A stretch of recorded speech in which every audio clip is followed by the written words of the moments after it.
Alors un petit clin d'œil, au journal Métro, un journal gratuit évidemment, qui met à l'honneur, François, Cluzet, héros malgré lui. François Cluzet donc qui vient de sortir, et donc là un entretien, très, très bel entretien. J'aimerais citer quelques passages de cet entretien, notamment pour, mes amis, non-voyants, hein. Ça sera surtout à mon avis plus intéressant, puisque les voyants, eux, ils ont le journal gratuit, donc ils n'ont pas vraiment besoin de moi.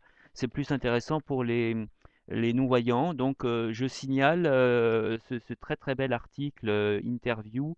Donc, François Cluzet, on lui pose la question, au Festival de Cannes, vous sembliez troublé par ce film.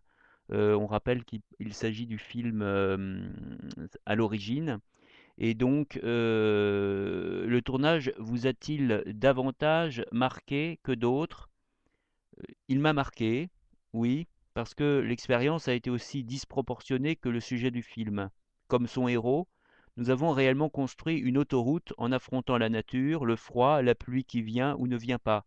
Le problème, c'est qu'en milieu hostile, j'ai tendance à me renfermer, alors que mon boulot, c'est d'être fragile, si bien que ça a été vraiment dur. Comment avez-vous appréhendé le rôle de Miller, un homme qui n'est ni tout à fait héros, ni tout à fait escroc? Je l'ai ressenti comme une bête traquée, abîmée par la tôle, quelqu'un qui n'a pas de toit et rien à bouffer. La délinquance, c'est sa seule chance de s'en sortir. Ce qui me plaisait aussi, c'était sa progression. Va-t-il faire assez de chemin, s'ouvrir suffisamment pour être capable d'aimer? Sa force, c'est qu'il n'a pas une tête d'escroc. Bien sûr, et c'est pour ça qu'il fallait un acteur qui ait une gueule sympathique. Sourire. On est à la limite du cinéma muet parfois, bien sûr. Moi, ce que j'adore, c'est faire enlever les répliques. Le drame du cinéma, c'est quand les acteurs se retrouvent avec des tartines de dialogue. Moi, je préfère jouer les choses plutôt que de les dire. Aimez-vous vous voir ou revoir vos films? Non, ça ne m'intéresse pas. Ça ne m'intéresse pas et ça ne sert à rien, car j'estime que tout ce qui se voit à l'extérieur provient d'un travail intérieur. C'est comme un type qui voudrait refaire son appartement et qui se mettrait à peindre la façade de l'immeuble. Vous voyez ce que je veux dire? Rire. Voilà, donc ça c'était un petit, avec une petite indication sur sa date de naissance importante, enfin pour moi, puisque lui il est né le 21 septembre à Paris, je précise pas la date, mais et moi je suis né, on inverse simplement l'ordre des chiffres. Lui c'est le 21 et moi c'est le 12 septembre également. Donc ça c'est le côté amusant. Euh, pour moi c'est mon grand frère de cœur, j'ose appeler, hein, mon parrain, hein, il est parrain du cinéma raconté, enfin de mon cinéma raconté. Donc, dans la vraie vie, il n'est pas que parrain de cœur, il est parrain de cœur parce que c'est vrai que